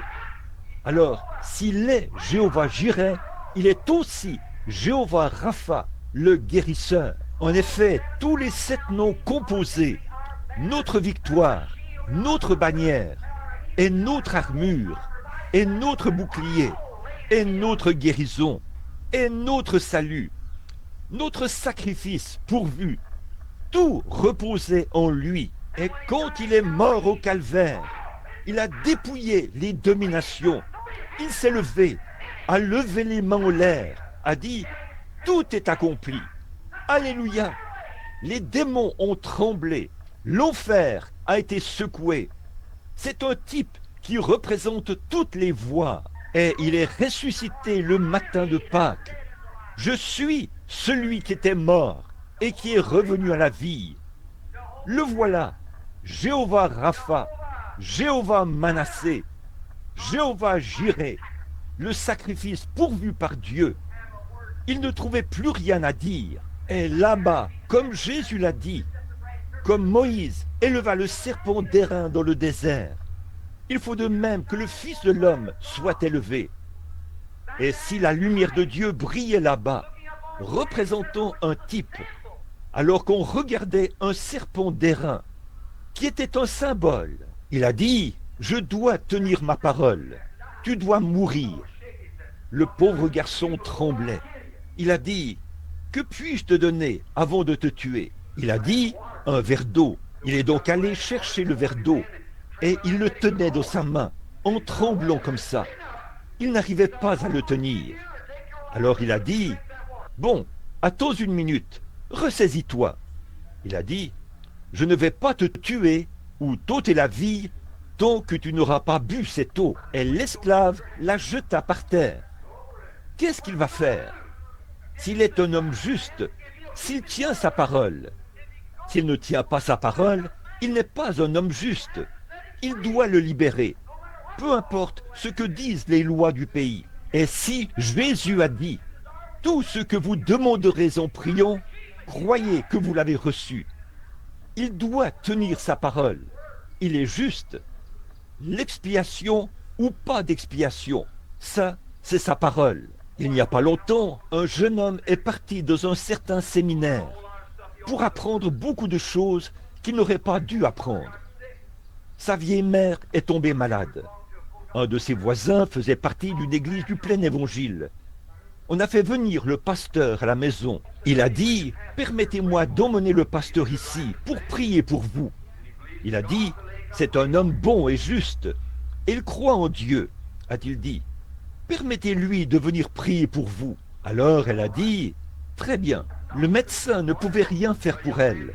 Alors le jeune homme est venu là, le pasteur. Il a prié pour cette femme âgée. Elle lui a imposé les mains conformément à Jacques ou conformément à Marc 16. Ils imposeront les mains aux malades et les malades seront guéris. Il y est allé et a imposé les mains à cette femme. Quelques jours plus tard, elle était debout et vaquait à ses occupations, elle était rétablie. Quand son fils est rentré de l'université, eh bien, il était si heureux, vous savez, et il voyait sa mère si heureuse. Il a dit, « Comment ça va, maman ?» Elle a dit, « Très bien. » Elle a dit, « Oh, fiston, j'ai oublié de te dire quelque chose. » Elle a dit, « Pendant ton absence, ces 4 dernières années, a-t-elle dit, je suis tombée malade. Et tu sais, Madame Untel, ici, fait partie de cette église du plein évangile. Elle a dit, son pasteur est venu et m'a imposé les mains, conformément à Marc 16, et je me suis rétablie. Elle a dit, les médecins ne pouvaient rien faire pour moi, quand j'ai eu cette période de maladie. Elle a dit, c'est comme ça que je me suis rétablie. Il a dit, eh bien, maman, je veux te dire quelque chose. Il a dit, bien sûr, en allant à l'université, nous apprenons ceci. Il a dit, les 9 derniers versets de Marc 16 ne sont pas inspirés. Il a dit, cela a été mis là par le Vatican. Il a dit, il n'y a rien dans l'histoire qui dit que cette parole-là est inspirée. Et la petite femme a dit, gloire à Dieu, gloire à Dieu. Il a dit, qu'est-ce qui te prend, maman? Elle a dit, si Dieu a pu me guérir avec des paroles qui ne sont pas inspirées, que pourrait-il faire avec celles qui sont inspirées? Voilà. S'il pouvait faire cela avec des paroles non inspirées, que ferait-il avec celles qui sont inspirées? Alors qu'il y a 600 et quelques promesses qui s'appliquent à l'Église dans les derniers jours, que ces choses se produiront et que sa puissance reste la même. Jésus-Christ, le même hier, aujourd'hui et éternellement. Tout ce que vous demanderez en priant, croyez que vous l'avez reçu. Si vous demeurez en moi et que ma parole demeure en vous, demandez ce que vous voudrez et cela vous sera accordé. Vous ferez, vous aussi, les choses que je fais, de plus grandes, quand je m'en irai à mon Père. Voici, je suis avec vous tous les jours jusqu'à la fin du monde. Là où 2 ou 3 sont assemblés en mon nom et s'accordent pour demander une chose quelconque, elle leur sera accordée. N'y pensez plus, frères.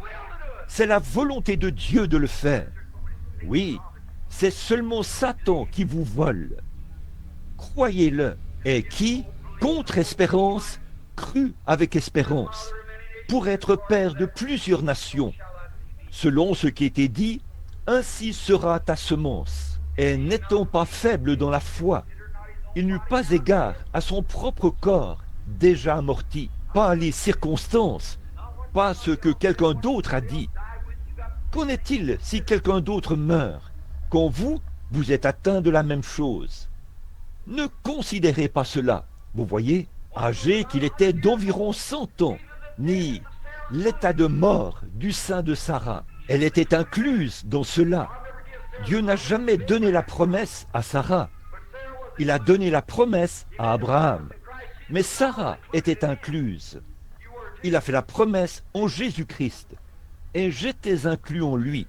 Vous l'étiez aussi. Voyez? Et il ne forma point de doute sur la promesse de Dieu par incrédulité. Mais il fut fortifié dans la foi, donnant gloire à Dieu, et étant pleinement persuadé que ce qu'il a promis, il est aussi puissant pour l'accomplir. C'est pourquoi aussi cela lui était compté à justice. Or, ce n'est pas pour lui seul qu'il était écrit que cela n'a été compté qu'à lui, mais aussi pour nous, à qui il sera compté, à nous qui croyons en celui qui a ressuscité d'entre les morts, Jésus notre Seigneur. lequel a été livré pour notre faute et a été ressuscité pour notre justification. Oh frère, c'est juste. Je peux juste frapper le diable en pleine figure avec ça. 365 jours par année, vous voyez.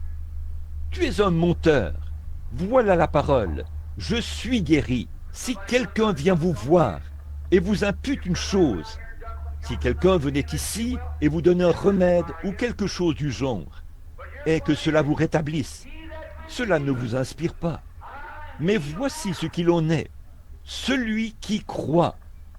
Je suis guéri maintenant. Si Dieu descendait me guérir de façon indéniable, directement par un miracle, ce ne serait pas aussi glorieux que si je pouvais voir la promesse de Dieu et la recevoir dans mon cœur, me tenir là, pouvoir dire « Jésus me guérit en ce moment ».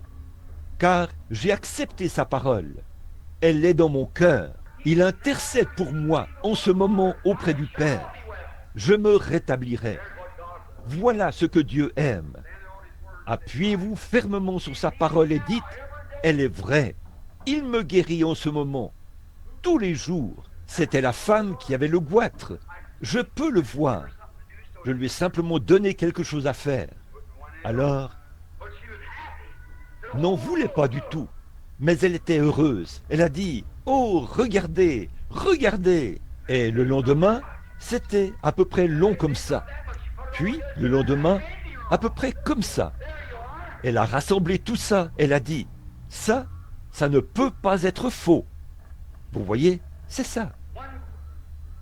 Quand Élie avait fermé les cieux pour qu'il ne pleuve pas pendant 3 ans, Élie a fait cela.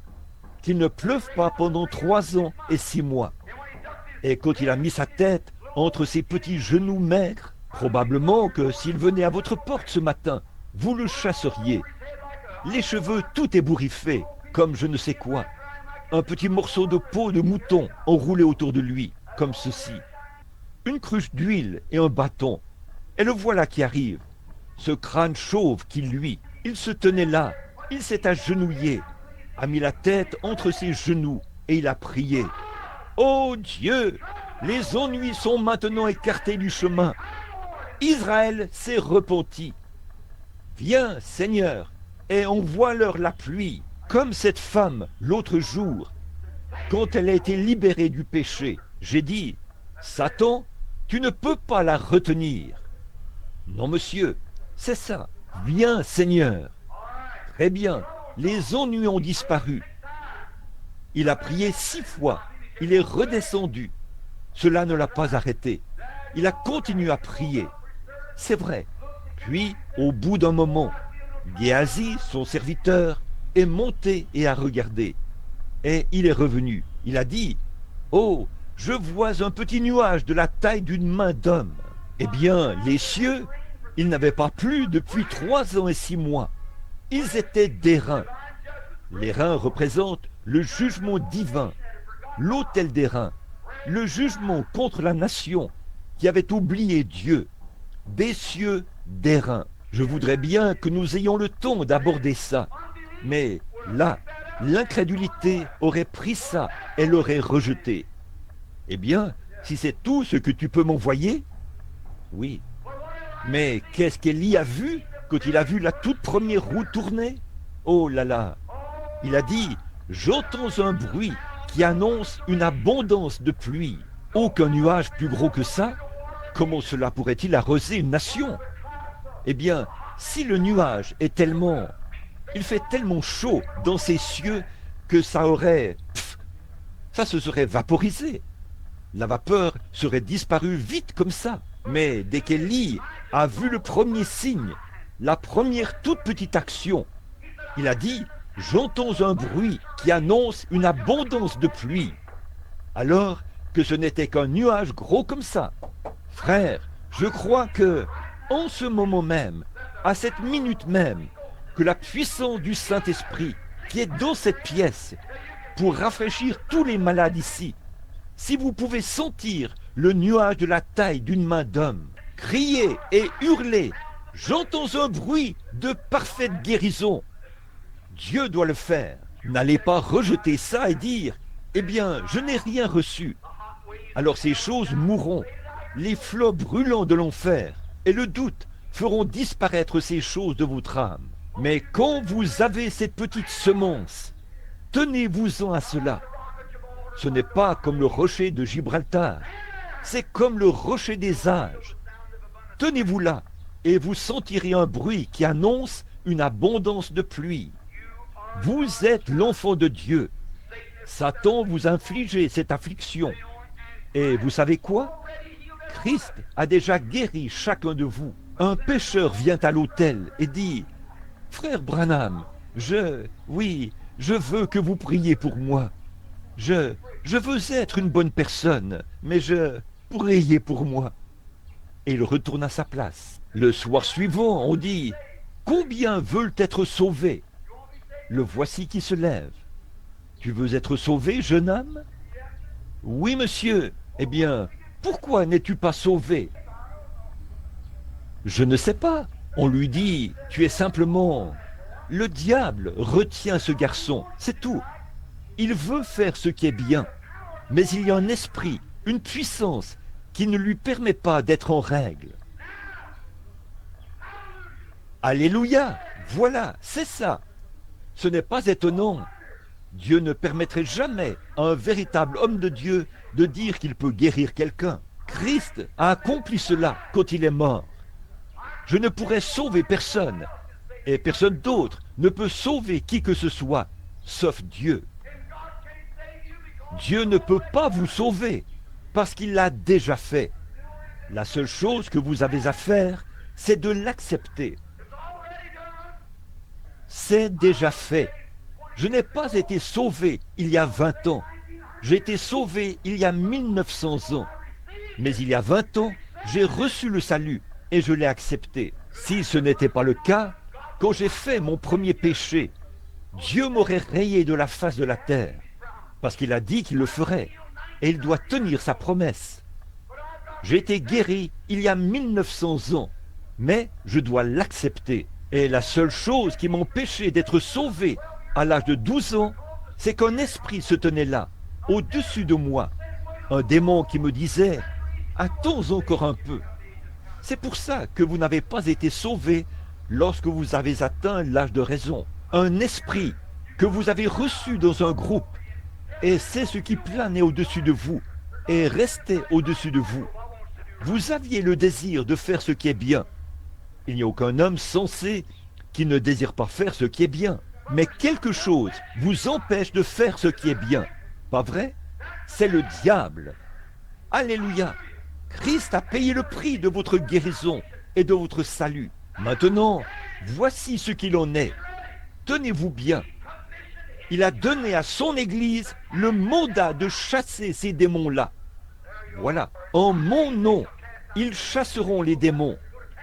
Vous ne guérirez personne, mais vous chasserez le démon des gens pour qu'ils puissent accepter la guérison que j'ai déjà accomplie.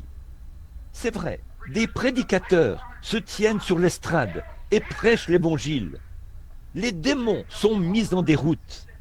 L'homme s'avance à l'autel, repris dans sa conscience. Il dit « Je veux être sauvé ». Il n'a jamais sauvé l'homme. Il a chassé le diable, c'est vrai, et l'homme a été sauvé. Il est venu et il a accepté son salut. C'est la même chose pour la guérison divine. Vous qui êtes malade ici ce matin, qui croyez cela, qui êtes nés de nouveau, et vous êtes des fils et des filles de Dieu, Christ vous a déjà guéri. La seule chose qui vous empêche d'être en bonne santé ce matin, c'est un esprit qui se tient là, au-dessus de vous, qui ne vous permet pas d'avancer pleinement dans la foi et de croire la promesse de Dieu, de croire qu'il l'a déjà accomplie. C'est vrai, ça, c'est ma commission.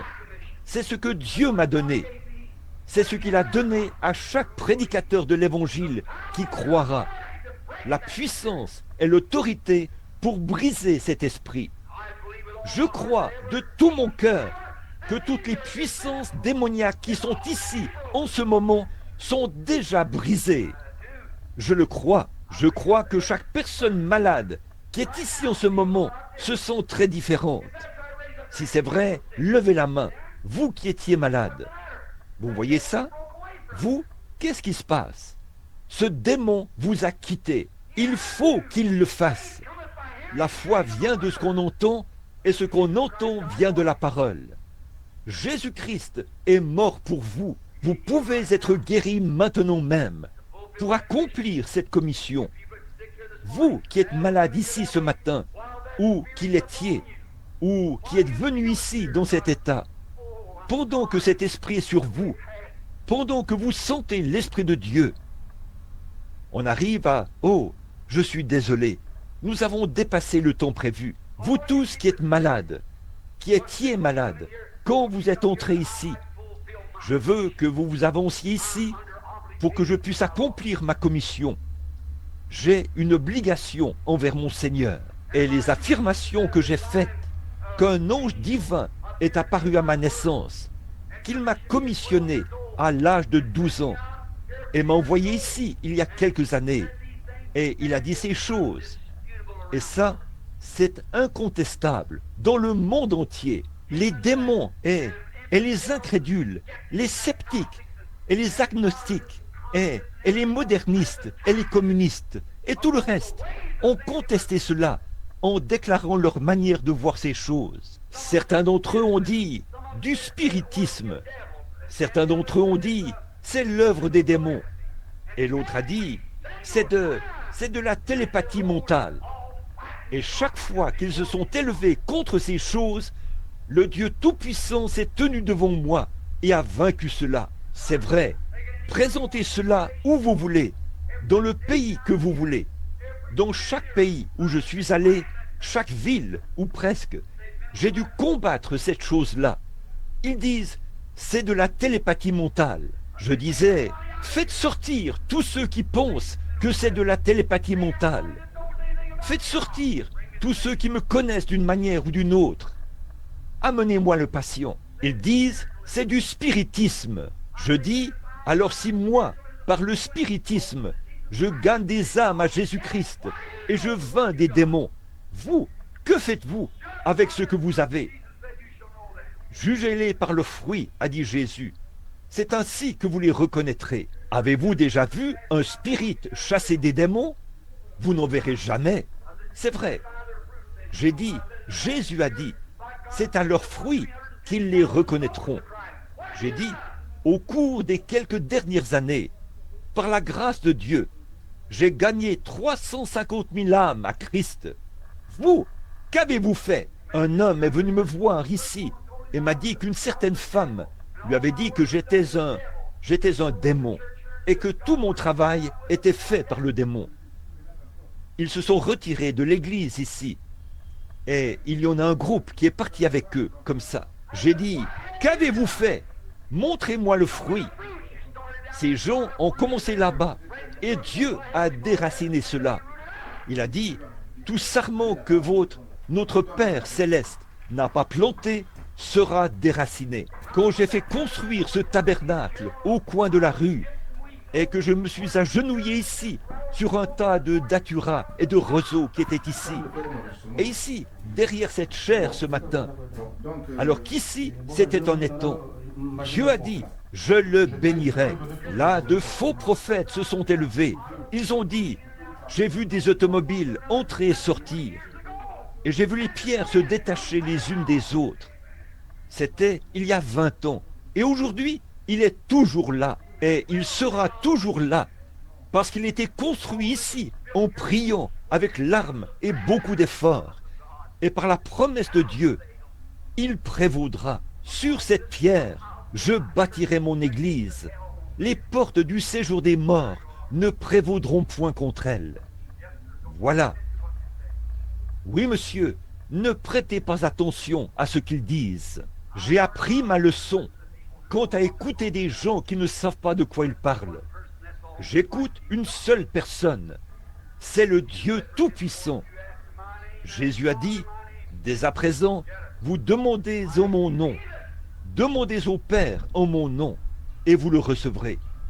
Je le crois. Une fois, à Arlington, au Texas, c'est ce que j'essayais de ne pas mentionner. Ça brûle dans mon cœur. Ils sont venus là. Et je l'ai dans mon... Non, c'est dans mon petit carnet, cette chose. Ils ont dit que j'étais que le FBI était là pour me démasquer, que j'étais un démon. Et des ministres, un groupe d'entre eux là-bas, de quelque part au nord de Houston, là-bas. Je vais donner le nom de l'endroit dans un instant. Ils ont distribué une grande quantité de pamphlets et les faisaient circuler là-bas, comme ça, partout dans le bâtiment. Et on y disait que j'étais Simon le magicien, que je chassais les démons comme Simon le magicien. Je pratiquais la sorcellerie. Alors, ce soir-là, là-bas, il y avait eu quelques jeunes filles qui avaient été guéries. Elles sont venues me voir en pleurant et tout. Elles ont dit, eh bien, vous devriez... J'ai dit, elles ont dit qu'elles rentraient chez elles. Elles avaient peur. Elles ont dit, le FBI va venir vous chercher, frère Branham. Et cette jeune fille a retrouvé la raison quand vous avez eu cette vision à son sujet. Et elle a dit, j'ai mal agi. Peut-être que c'est moi qui ai causé les ennuis. J'ai dit, oh, vous avez peur. J'ai dit, vous avez vu Dieu le guérisseur, n'est-ce pas? J'ai dit, regardez-le comme un guerrier. Observez-le au combat. Voyez comme il est grand.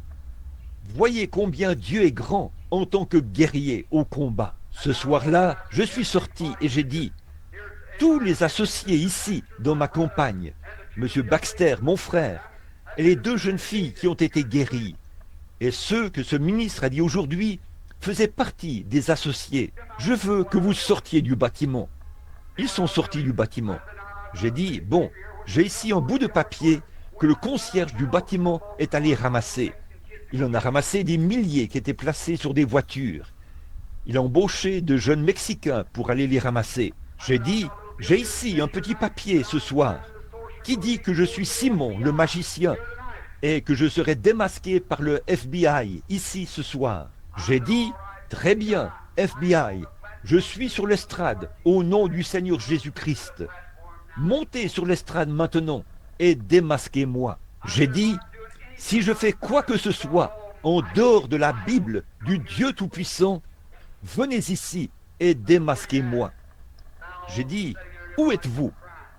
Des milliers de personnes étaient assises là et tout le monde pleurait. J'ai dit, j'attends le FBI. D'après votre pamphlet ici, vous alliez me démasquer ce soir. À ce moment-là, j'ai attendu quelques minutes et j'ai senti cet esprit quelque part, là. J'ai dit, ce n'était pas le FBI. Je ne suis pas un criminel. J'ai dit, chaque fois qu'un agent du FBI est venu à une de mes réunions, il a été sauvé. Leur chef a été sauvé lors d'une de mes réunions, le capitaine Al-Farrar. J'ai dit, personne du FBI ne fait une chose comme ça. J'ai dit, ce dont il s'agit, ce sont deux prédicateurs rétrogrades. J'ai regardé, et suspendu là-bas, il y avait une grande chose noire qui était suspendue au-dessus de l'auditoire. J'ai vu cela se déplacer en montant au deuxième balcon, comme ceci. J'ai dit, juste là, assis, l'un porte un complet blanc, l'autre porte un complet gris. Et ils se sont penchés comme ça. J'ai dit, ne vous penchez pas. Je pensais que vous alliez me démasquer. Vous avez l'air de quelqu'un d'autre. J'ai dit, vous êtes deux prédicateurs rétrogrades. Vous n'avez rien à faire avec ça. Et j'ai dit, maintenant, si je suis Simon le magicien et que je chasse les démons par la sorcellerie, comme vous dites que je le fais, et que vous êtes saint et juste en Dieu, descendez sur l'estrade. Si je suis Simon le magicien, je tomberai mort. Si vous êtes Simon, si vous êtes ceux qui ont tort, vous tomberez mort. Venez maintenant, nous allons voir qui a raison. C'est vrai, mettez-les au défi. Ils ont gardé la tête baissée. J'ai dit, ne penchez pas la tête comme ça. J'ai dit, maintenant les amis, vous voyez qui a raison et qui a tort. Ils ont peur. Et là, ils sont sortis de là-haut à toute vitesse. J'ai dit, oh, je vois qu'ils partent. Peut-être qu'ils descendent et viennent ici. Et là, ils sont sortis du bâtiment à toute vitesse. en descendant les marches. Je me suis tenu là et j'ai attendu. J'ai dit, maintenant nous allons voir. Qu'ils viennent sur l'estrade. Que Dieu montre qui est qui. C'est vrai, j'ai dit, si je suis faux, alors Dieu montrera que c'est faux. Si je suis dans le vrai, Dieu rendra toujours témoignage de ce qui est vrai. Comme à Houston, quand ce prédicateur baptiste a dit que j'étais un démon et tout. Et vous voyez ce qui est arrivé quand l'ange du Seigneur est descendu. Maintenant, savez-vous ce qui est arrivé? On n'a plus jamais entendu parler de ces ministres. Ce soir-là, le Seigneur a remporté là-bas une victoire dont on parle encore à Harlingen. Voyez, moi l'Éternel, je l'ai plantée. Je l'arroserai jour et nuit, de peur qu'on ne la ravisse de ma main. Avancez-vous les frères. Pouvez-vous venir vous occuper du piano tout de suite? Que les malades, ou ceux qui sont malades, s'avancent rapidement autour de l'autel maintenant. Il ne nous reste qu'une dizaine de minutes. Et nous allons vous libérer de toute puissance démoniaque qui est autour de vous, au nom du Seigneur Jésus. Je leur donne mon nom et mon autorité. J'essaie ceci parce que je crois que Dieu m'a mandaté à le faire. J'y crois. Si seulement je peux amener les gens à y croire. Alors, si ceci ne réussit pas, alors je crois que le Seigneur, j'ai une toison devant lui. Je recommencerai à utiliser les visions, juste une, deux ou trois, ou le nombre de personnes que je peux atteindre par soir. Vous avez assisté à mes réunions, chacun de vous. Vous n'avez jamais vu une seule fois où ce n'était pas parfait. Cela vous dira où est votre péché. C'est la seule chose que cela peut faire. La guérison vous appartient déjà. Tout ce qu'il y a, alors, c'est le péché. Peut-être que c'est quelque chose que vous faites dans votre vie qui n'est pas bien, ou qu'un démon se tient au-dessus de vous, qu'il ne vous laisse pas croire. Maintenant, vous savez, si ce n'est pas le cas, Jésus a dit quelque chose de faux. Tout est possible à celui qui croit. Pas vrai? Alors, c'est de vous qu'il s'agit. C'est en vous, pas en Dieu. Si je disais ici, si je disais, il y a ici, si vous voulez, avez besoin d'un billet d'1 $. Je pense que j'en ai un. Très bien. S'il y a un billet d'1 $, c'est déjà mis à la disposition de l'homme dans le besoin. Si c'est le cas, c'est à vous. Si vous voulez bien venir le chercher. Je n'ai pas besoin d'en faire plus. Je l'ai déposé là. Pas vrai? Eh bien, Jésus, quand il est mort, il vous a guéri. Il a été blessé pour vos péchés. C'est par ses meurtrissures que vous avez été guéris au passé. C'est à vous de décider maintenant. Venez le chercher, il est à vous. Je crois, en mon nom, ils chasseront les démons. Je crois cela. Il m'a permis de le faire avant, et je crois qu'il va me permettre de le faire ce matin. Croyez-vous cela? Très bien. Que la rangée ici se déplace de ce côté-ci, vous tous là-bas, pour que je puisse prier. Et quand je prierai et que je chasserai le mauvais esprit, alors les gens pourront retourner à leur place en longeant ce mur. Si vous le voulez bien, vous les gens, avancez-vous dans cette direction-ci. Maintenant, regardez ici. À quoi ça sert de prendre les choses à la légère et de croire à moitié? Où est cette dame qui était dans ce fauteuil roulant?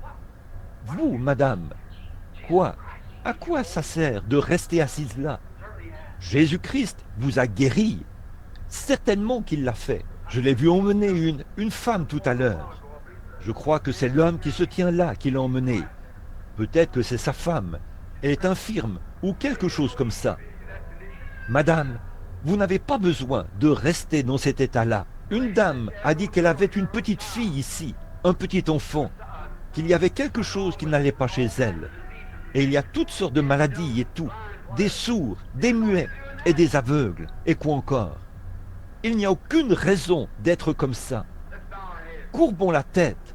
Je veux que vous croyiez. Ô Dieu, notre Père Céleste, je viens vers toi ce matin en tant que ton serviteur. Seigneur, j'ai prêché la parole. C'est ta parole. Ce n'est pas la mienne. Et je sais que tu es ici pour guérir les gens et les rétablir. Je crois que tu le feras. Dieu bien-aimé, et je te prie d'avoir miséricorde. Seigneur, nous sommes conscients que ces visions, la seule chose qu'elles peuvent faire, c'est de révéler les péchés des gens. Mais Seigneur Dieu, puisse le Saint-Esprit faire cela maintenant même. Puisse-t-il révéler dans chaque cœur l'entrave. S'il y a un péché dans leur vie, alors puisse ce péché être pardonné maintenant même. Seigneur, je te prie par le nom de Jésus-Christ, et que ceux-ci, le groupe qui est ici aujourd'hui, soit comme ceux de l'autre soir, qu'il y ait une délivrance parfaite pour chacun d'eux. Puisse-t-il être guéri ce matin, revenir mercredi soir, heureux, en poussant des cris et en se réjouissant. Accorde-le, Père. Maintenant, par l'autorité de ta parole, je m'avance pour chasser les démons, pour accomplir ta parole, au nom de Jésus-Christ. Maintenant, Satan, je sais que tu retiens ces gens. Il y a cette chose sombre, lugubre, hideuse, suspendue au-dessus d'eux, qui dit, eh bien, je vais essayer. Mais je veux te parler. Je me tiens à leur place, entre eux et Dieu ce matin.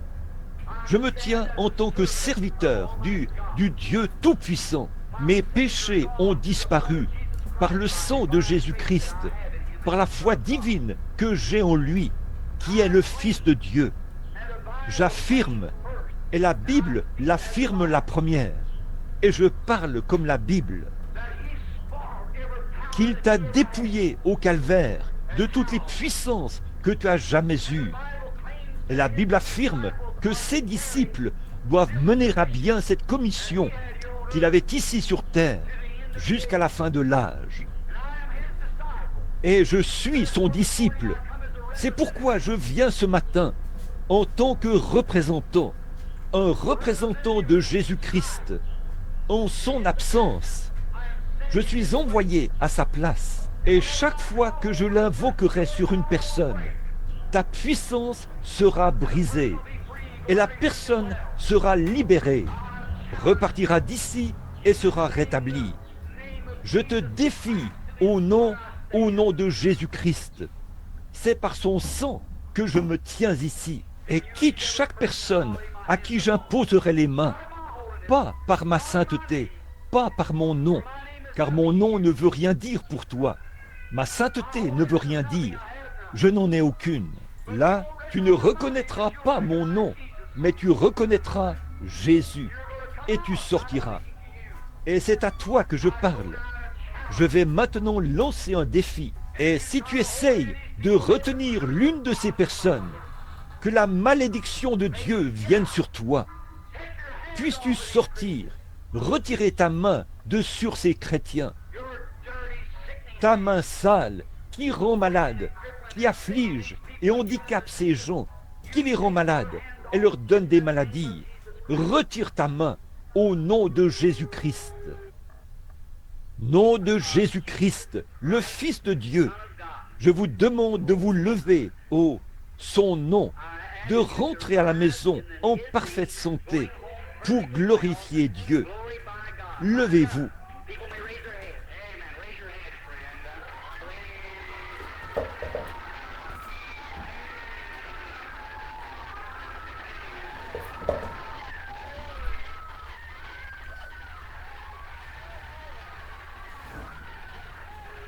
Les gens peuvent lever la tête.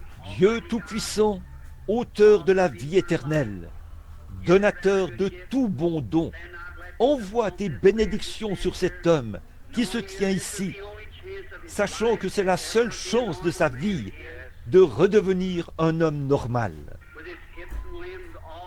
Avec ses hanches et ses membres dans cet état, il a marché avec ses béquilles. Il veut retourner chez lui pour témoigner de la gloire de Dieu. Il a roulé pendant de nombreux kilomètres pour arriver ici.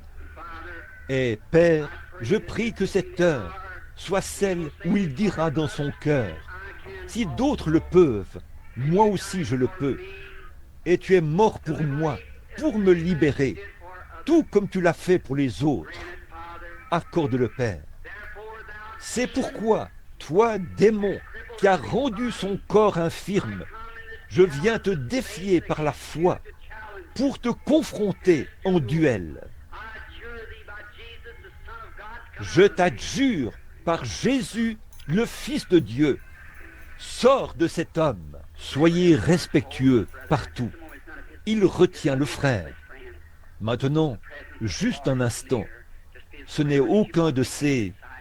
Ne soyez pas agités, mes amis. La présence du Seigneur est proche. Soyez aussi respectueux que possible, ici à l'intérieur comme à l'extérieur. Le pauvre homme est venu ici. Il ne marchera plus jamais sans béquille, si Dieu ne l'aide pas maintenant.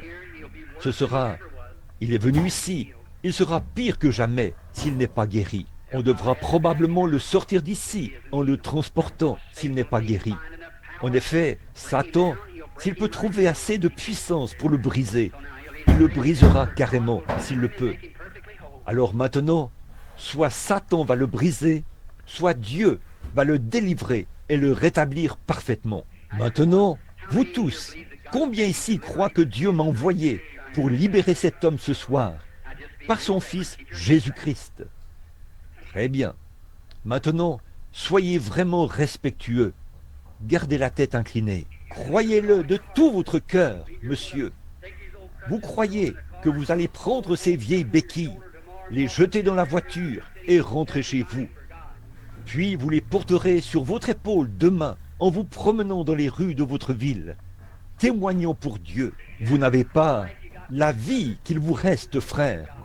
Donnez-la à la gloire de Dieu. Vous allez le servir. Vous allez le servir. Vous y avez pensé dernièrement, de toute façon, n'est-ce pas? Vous avez pensé avoir une marche plus rapprochée. L'autre jour, vous avez dit, si seulement Dieu me guérissait, je marcherais plus près de lui. C'est vrai, vous l'avez dit. Et puis, autre chose, quand vous étiez, je vois que vous étiez dans une automobile dernièrement, et que vous discutiez de ces choses avec quelqu'un. Il y avait un homme assis à l'avant, alors que vous étiez assis à l'arrière. Est-ce vrai? Vous descendiez une route, vous passiez par-dessus une petite butte, vous tourniez à droite pendant que vous en discutiez. Est-ce la vérité? Je ne lis pas dans vos pensées, monsieur. C'est Dieu maintenant.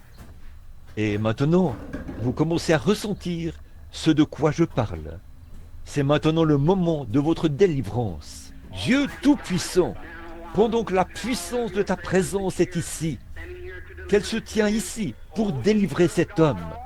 Ô Dieu éternel, auteur de la vie, envoie tes bénédictions sur lui, alors que je le bénis au nom de ton Fils. Accorde-le, Seigneur, par Jésus-Christ.